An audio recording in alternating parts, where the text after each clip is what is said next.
ఎందుకంటే అజయ్ బాబుని ఆయన మీద కేసు పెట్టినటువంటి వ్యక్తి మీ బ్యాక్ ఉన్న వ్యక్తి ఎవరు అని అడిగారు. అది చెప్తాను మరి. డైరెక్ట్ అటాక్ ఇంకా అటాక్ అంటే మళ్ళీ ఆయన చేష్టలు అలా ఉందండి. ఇప్పుడు ఆయనకు క్రైస్త మతం నచ్చదు. చెప్పండి. ఇప్పుడు రాముని నమ్మకపోయినా పర్లేదు అని రాధామనోహర్ గారు చెప్తాడు. నేను యేసు నమ్మకపోయినా పర్లేదు అని నేను చెప్తాను. బైబిల్ రాసిన వాళ్ళు తాగుబోతులు అని చెప్పి ఇతను ప్రకటించాడు. దయచేసి మతం అనేది ఇంట్లో పెట్టేసేయండి. బయటికి వచ్చినప్పుడు మనం అందరం భారతీయులము.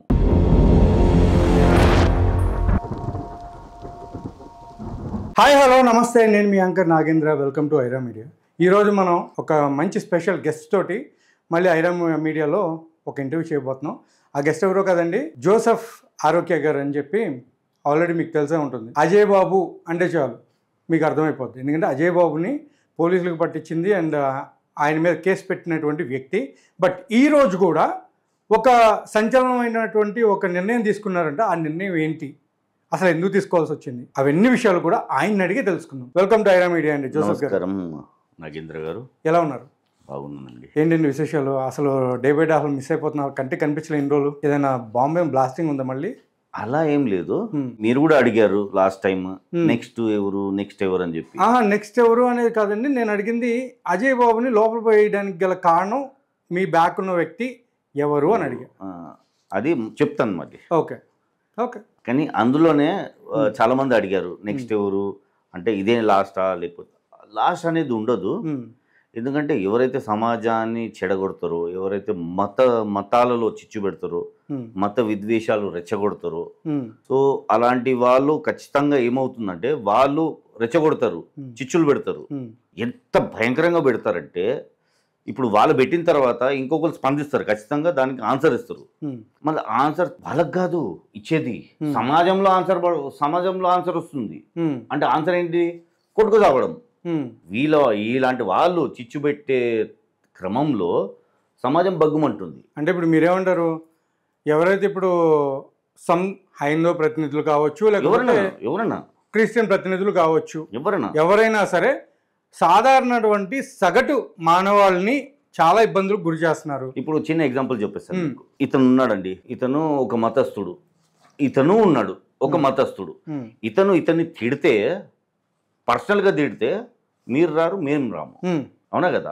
కానీ ఇతను ఆ మతం నీది మతము అని చెప్పి ఆ మతాన్ని, ఆ మత పెద్దని కానివ్వండి, మత గ్రంథాలను కానివ్వండి టార్గెట్ చేస్తాడు. ఇతని వల్ల వీళ్ళ వల్ల ఏమవుతుందంటే మత విద్వేషాలు, మతంలో మత కల్లోలాలు వీళ్ళ వల్ల. ఓకే, అండి అంతగా మీరు ఇచ్చేస్తున్నారు వాళ్ళు బాగా. ఎవరో కాదు, రాధామనోహర్. అదేంటి మళ్ళీ కొత్తగా మీరు రాధామనోహర్ శిష్యులు అన్నారు? మీరు నాకు ఫ్రెండా? కాదు, ఫ్రెండే. ఓకే, శ్రేయోభిలాషి అనుకోండి. శ్రేయోభిలాషి. మిమ్మల్ని కలిశాను. ఇప్పుడు రేపు మీరు ఏదో టైంలో ఏదో జరిగిపోయింది, అదేందండి మీ ఫ్రెండ్ కదా, మీ శిష్యుడు కదా, మీరెందుకు ఆయనకు సపోర్ట్ చేస్తున్నారు? సార్, కలిసినంత మాత్రాన నేను ఆయన శిష్యుడు కాదు, ఆయన నా గురువు కాదు. అందరినీ కలుస్తాము, ఏదో సందర్భం వచ్చింది కలుస్తాము. ఎందుకు కలిశాను? కొన్ని విషయాలు ఉండే కలిసేది అయింది. ఎందుకంటే ఆయన తరచూ గొర్రెలు అని తిడుతూ ఉంటారు, క్రైస్తవ మతాన్ని గొర్రెలు అంటుంటారు.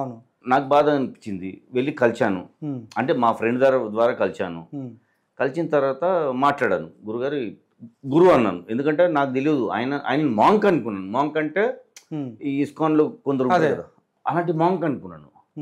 నాకు ఇప్పుడు తెలిసింది ఆయన మంకీ అని చెప్పి. మాంక్ కాదు. మీకు ఇప్పుడు తెలిసింది మాంక్ కాదు, మంకీ అని. ఎవరండి ఆయన? అది చెప్పట్లే మీరు. రాధామనోహర్ దాస్ ఆయనేనా? ఎందుకంటే డైరెక్ట్ అటాక్ ఇంకా అటాక్ అంటే మళ్ళీ ఆయన చేష్టలు అలా ఉందండి. ఇప్పుడు ఆయనకు క్రైస్త మతం నచ్చదు, అది ఆయన ఇష్టం. నాకు కొన్ని నచ్చదు, అది నా ఇష్టము.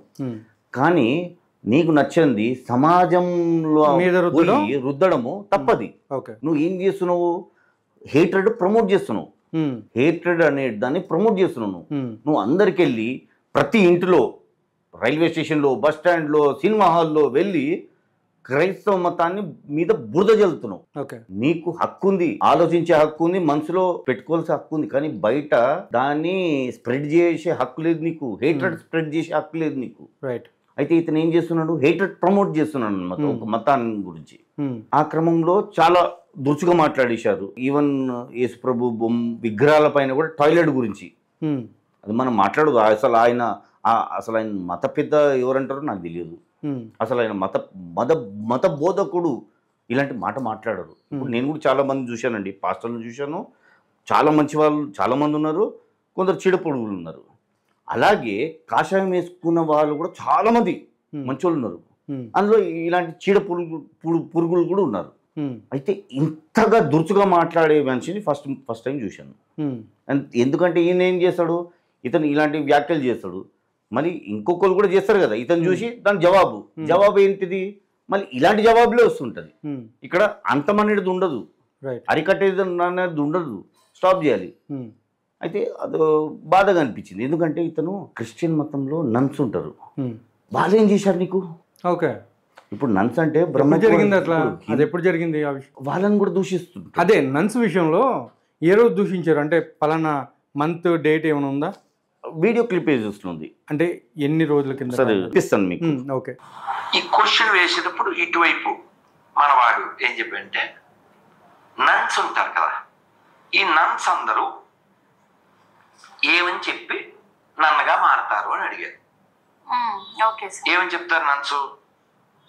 మాకు పతి గతి మతి అంతా యేసుబాబు అని చెప్తారు. సో ప్రపంచవ్యాప్తంగా ఈ నన్స్కి మొగుడు ఎవరు? అవి 16,000 నన్స్ సంఖ్య ఎంత? అర్థమైందా? ఆ విధంగా కేసు కొట్టిపోయబడింది అమ్మా.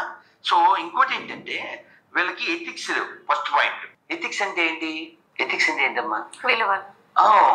విలువ అంటే ఏంటి? ఇప్పుడు అసలు మీ నాన్నగారి పేరు నీకెందుకు నాన్నగారి పేరు? ఎథిక్స్ అంట అండి, వాళ్ళకు విలువ లేదంట. వాళ్ళు బ్రహ్మ కుమారితో సమానం. వాళ్ళు ఏదైతే వాళ్ళు సేవ ఉందో దేవుడికి అంకితం చేసుకున్నారు. వాళ్ళు నన్స్ అయిన తర్వాత బ్రహ్మకుమారిలు ఎలాగైతే మరణించే వరకు గాడ్ సర్వీస్ చేస్తారో, God service is equal to human service.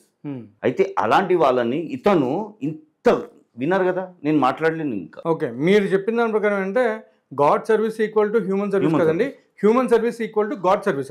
Both are equal.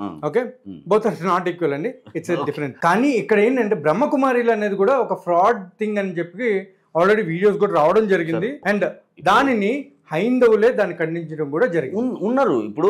Okay, అందరూ అని చెప్పొద్దు మనం. ఇప్పుడు కొందరు ఉంటారు, ఇప్పుడు ప్రతి దాంట్లో కొందరు ఉంటారండి. ఇప్పుడు నేనే ఉన్నాను, నేనే ఇక్కడ మంచోని, కొందరు దృష్టిలో చెడ్డవాణి, అందరి దృష్టిలో మంచివాడు అనేవాడు చాలా తక్కువ. ఇదిగోండి ఇంకొకటి, ఇప్పుడు కారు వెనకాల ఆటో అని రాస్తే అది ఆటో అవ్వదు, ఆటో వెనకాల కారు అని రాస్తే కారు అవ్వదు.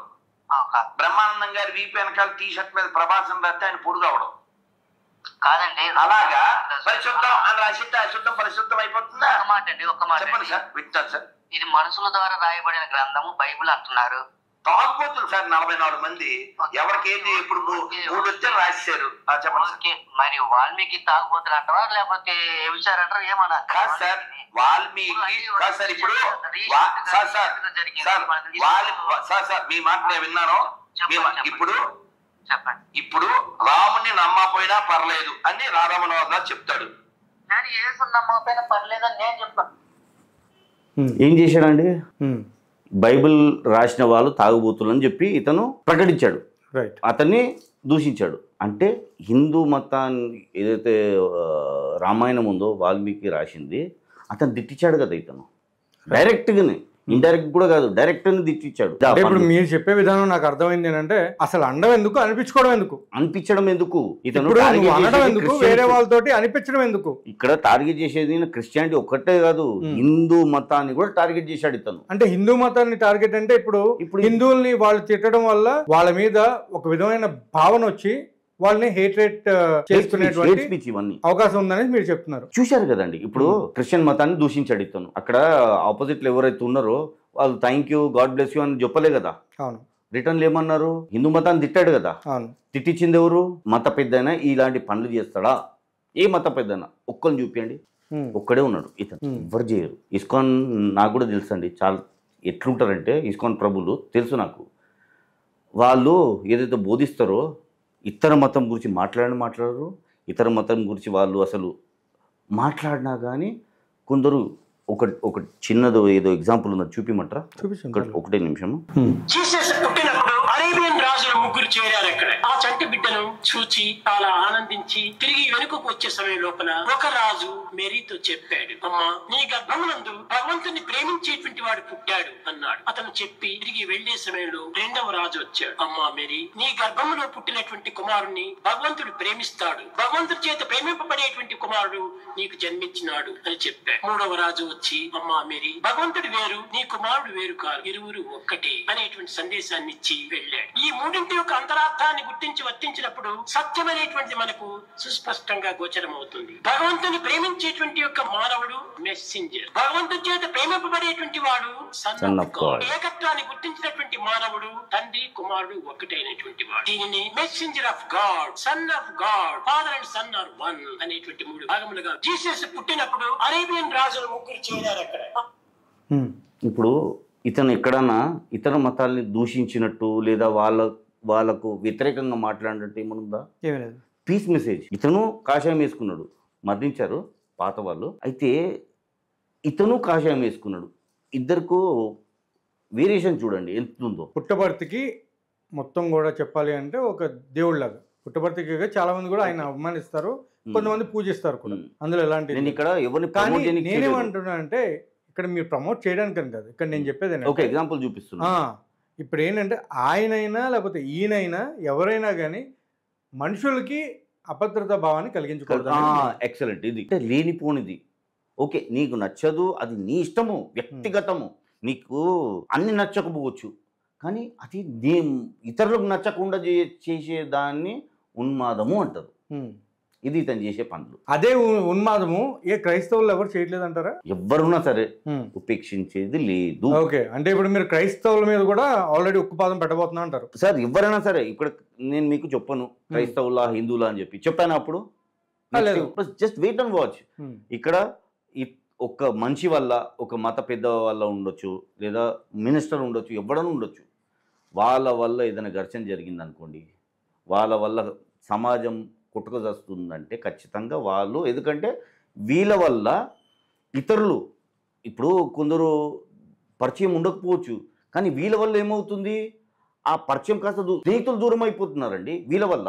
రైట్. ఒక సోదరి భావంలో ఉన్న స్నేహితులే పక్కపక్కగా ఉంటారు, పండుగ చేసుకోరు, శత్రువులు అయిపోతున్నారు. దీనివల్ల ఇలాంటి మతోన్మాదుల వల్లనే ఇది ఉండొద్దు. ఎందుకంటే రేపు మన పిల్లలు స్కూల్కి పోయి నేను హిందూ, నేను క్రిస్టియన్ అనొద్దు, ఐఎమ్ స్టూడెంట్ అనాలి. అది అన్నిటికంటే ఎక్కువ నేను చెప్పాలనుకున్నది ఐ మీన్ ఇండియన్ అని చెప్పాలి. అదే స్టూడెంట్ స్కూల్కి వెళ్ళి ఐఎమ్ వాడి పేరు వెనుక మతం ఉండొద్దు, వాడి పేరులో ఇండియన్ ఉండాలి, అంతే చాలు. ఇప్పుడు రాధా మనోహర్ దాస్ మీద కేసు పెట్టారు.